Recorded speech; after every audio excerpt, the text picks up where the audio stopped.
부동산 투자할 때 꼭 지켜야 될 원칙 3가지가 있는데요. 첫 번째는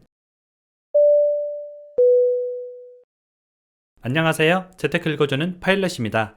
우리가 투자 원칙이라는 게 있죠. 워렌 버핏 같은 경우도 투자 원칙이 있습니다. 첫째, 투자금을 잃지 마라. 둘째, 첫 번째 원칙을 지켜라. 세 번째, 첫 번째와 두 번째 원칙을 지켜라. 이겁니다.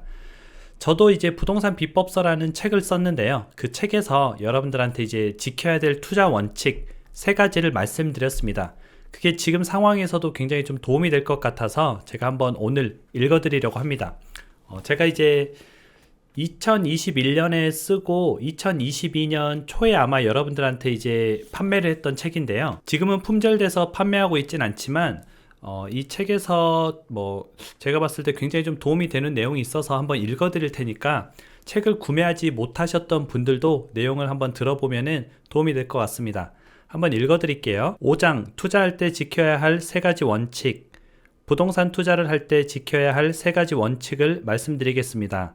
첫째, 지금보다 이자가 2배 정도 늘어도 감당이 가능한 부동산만 구입하시기 바랍니다. 보통 사람들은 현재의 이자만 생각하고 투자를 하는데 부동산은 금리 상승기와 금리 인하기를 늘 반복합니다.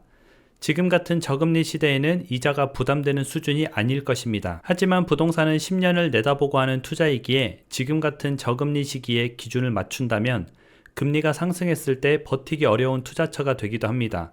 그래서 지금보다 이자가 2배 이상 늘어도 내가 버틸 수 있는 만큼 금융 체력을 키우고 감당할 수 있는 부동산만 구입하시기 바랍니다. 게다가 2022년 올해부터는 한국과 미국의 본격적인 금리 인상이 시작될 것입니다. 한국은 1월부터, 미국은 3월부터 시작될 것입니다.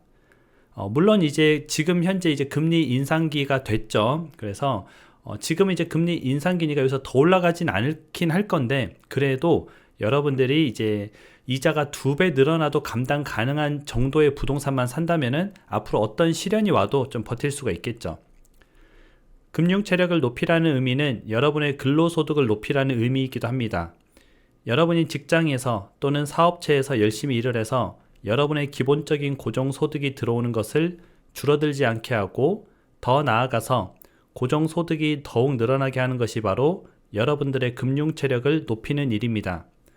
금융 체력이 높다면 여러분이 금융기관에서 높은 점수를 받아서 필요할 때 대출을 일으킬 때도 여러분들한테 매우 도움이 됩니다. 그래서 내가 고정소득이 작다고 실망할 것이 아니라 그걸 키우는 것도 하나의 재테크 방법이라는 것입니다. 이것이 금융위기가 와도 여러분들을 지켜줄 첫 번째 원칙입니다. 저도 항상 부동산 투자를 할 때 무조건 제가 이자가 2배 늘어도 감당 가능한 것들만 샀거든요. 그게 제 마음을 굉장히 편하게 해줬고 저의 투자를 좀 안정적으로 해줬었는데 그걸 꼭 여러분들한테 이제 전달해드리고 싶었었습니다. 둘째, 어설픈 2개보다 확실한 1개를 선택하시기 바랍니다. 요즘 나오는 똘똘한 한 채라는 말이 여기에도 포함이 됩니다. 우리는 기본적으로 자본금이 한정되어 있기 때문에 가장 최대한의 효율을 내는 것이 중요합니다. 지금같이 다주택자에게 세금 부과가 많은 상태에서 나의 총알을 나누어서 사용하는 건 좋지 못한 선택입니다. 가뜩이나 총알이 부족하다면 그 총알을 정확한 곳에 아주 신중하게 발사를 해야 여러분들이 전쟁 같은 이 부동산 시장에서 이길 수 있는 확률이 높아지기 때문입니다. 주식은 분산하면 위험도가 낮지만 부동산은 전혀 반대입니다. 분산하게 되면 위험도가 높아지며 부동산 하락기에 더 큰 충격을 받게 됩니다. 우리가 여러 개를 투자할 시기는 분명히 따로 있습니다.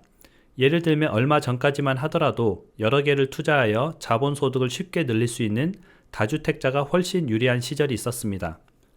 세상은 변하고 트렌드도 계속 바뀝니다. 한 가지 방법만 고수하고 있다면 여러분은 요즘 같은 변화하는 세상에서 살아남을 수가 없습니다.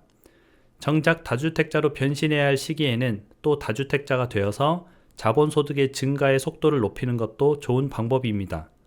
다만 언급했던 것처럼 뭐든지 시기가 있는데 지금은 다주택자에게 세금을 과하게 부과되다 보니 그 수익률이 높지 않다는 점을 그리고 취등록 시에도 취등록세가 많이 부과된다는 점을 모두 고려해보고 판단을 내리시는 게 좋습니다. 분명한 것은 현재는 다주택자로 부동산을 가져가는 것보다 좋은 한 채로 굴리시는 게 수익률이 더욱 좋은 시절입니다. 나중에 또 다주택자 시스템이 좋아지는 시기는 다주택자 양도세와 취등록세가 줄어드는 시점이라고 보시면 되겠습니다. 개중에는 다주택자에 대해서 부정적인 분들도 계시겠지만 온전히 투자적인 측면에서 본다면 다주택은 필요한 방법 중에 하나입니다. 다주택자가 없다면 무주택자가 거주하는 전세나 월세도 없다는 것을 아셔야 합니다. 모든 이들이 본인의 주택을 소유할 만큼 돈을 가지고 있지 않습니다. 또한 모든 이들이 주택을 소유하고 싶어 하지도 않고요. 세상의 모든 사람의 마음이 하나가 아닙니다. 세상에는 적절한 다주택자와 적절한 유주택자, 적절한 무주택자가 모여야 제대로 돌아갈 수 있는 것입니다. 물론 지금은 과도한 저금리와 유동성으로 인해 다주택자들이 단기간의 시세 차익을 노리고 투기성으로 접근하는 잘못된 세력이 존재하지만 내가 열심히 일해서 부동산을 늘려가면서 노후를 대비하는 장기 다주택자들도 많이 있습니다. 여러분은 이러한 장기 다주택자가 되려고 노력을 해야 노후에 내가 일을 하지 않고도 부동산에서 월세가 나오면 그 월세를 받아서 편하게 노후를 보내실 수 있습니다. 결국에는 목돈보다 매달 꼬박꼬박 들어오는 월세가 노후에 큰 힘이 됩니다. 셋째, 초기에 자산을 늘리고 싶다면 오피스텔, 상가, 사무실은 좋은 투자처가 아닙니다. 여러분의 자산을 늘리고 싶다면 위에 세 가지를 제외한 주택이나 아파트에 투자하시기 바랍니다. 많은 분들이 오피스텔을 사서 월세를 받으면 좋지 않느냐라고 말을 합니다. 하지만 오피스텔은 한두 달만 공실이 생겨도 수익률이 확 낮아지며 실제로 가격이 많이 오르지도 않습니다. 그리고 세입자 들어오고 나가는 날짜를 맞춰서 공실이 생기지 않게 구한다는 게 생각보다 쉽지 않은 일입니다. 물론 직장이 많은 지역이라면 공실이 생기지 않게 하는 게 가능하겠지만 전국의 모든 지역의 오피스텔들이 그렇지 않다는 의미입니다. 대부분 노후에 월세를 받겠다면서 오피스텔이나 상가를 구입합니다. 이런 분들은 전액 현금을 주고 사는 게 아니라 대출을 어느 정도 끼고 사는데 월세를 받아서 대출을 갚고 남은 걸로 생활하겠다 이러신 분들이 많이 있는데 실제로 공실이 발생하게 되면 대출금이 밀리게 되는 현상이 종종 발생하게 됩니다. 오피스텔, 상가, 사무실 투자는 내 자산이 안정되고 그래도 남는다면 투자해도 좋은 부동산들입니다. 제가 여기서 이제 말씀드리고 싶었던 세 가지가 그대로 나오고 있죠. 첫째, 이자가 올라가기 때문에 여러분들이 이자 관리를 잘 해야 된다. 실제 이제 최근에 금리가 많이 올랐죠. 그래서 금리 인상으로 인해서 영끌족이라는 단어가 생겼고 그 영끌족들이 최근에는 자산을 버티지 못하고 이제 부동산 시장에 다시 내놓는 그런 상황이 됐습니다. 우리가 그런 상황을 겪지 않으려면은 본인 수준에서 금리가 2배 올라도 감당 가능한 부동산을 구입해야죠. 만약에 그렇게 구입을 했다면은 영끌족이 되지 않아서 부동산을 이제 눈물을 머금고 다시 내놓는 일이 없었을 겁니다. 그리고 두 번째가 이제 자산을 분배하지 마라. 이제 우리가 주식 같은 경우에는 분산 투자가 유리한데 부동산은 분산 투자를 하면 안 됩니다. 왜냐하면 다들 돈이 많은 게 아니기 때문에 초기에는 내가 최대한 살 수 있는 가장 좋은 걸 사는 게 맞고요. 내가 그냥 뭐 상가 하나, 오피스텔 하나 이렇게 사야지 생각하는 것보다 그냥 멀쩡한 아파트 한 채 사는 게 낫고요.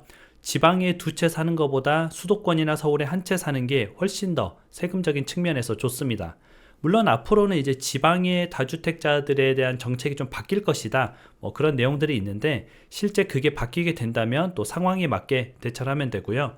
현재 상황에서는 여러 다주택을 소유하는 것보다는 좋은 거 한 채로 이제 흔히 말해서 똘똘한 거 한 채 이제 갈아타기가 굉장히 유행이었죠. 이제 그거에 대해서 미리 얘기를 했던 겁니다.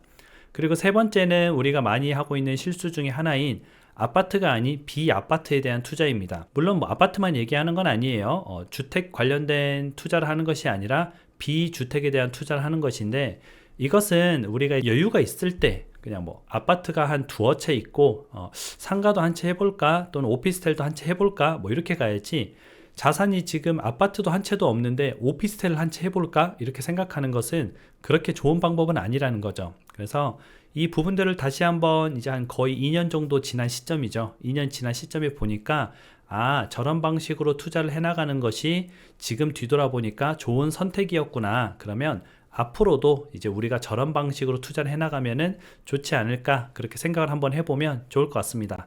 오늘 방송은 이제 저도 제 책을 오랜만에 읽었는데 오랜만에 읽다가 좋은 문구가 나와서 한번 여러분들과 같이 공유를 해드렸습니다. 앞으로도 여러분들하고 좀 좋은 투자를 계속 해나갈 수 있도록 같이 열심히 공부해 보도록 할게요. 그럼 여러분들 오늘 하루도 행복한 하루 보내시고요. 늘 함께 해주셔서 진심으로 감사드립니다. 다음에 다시 만나요.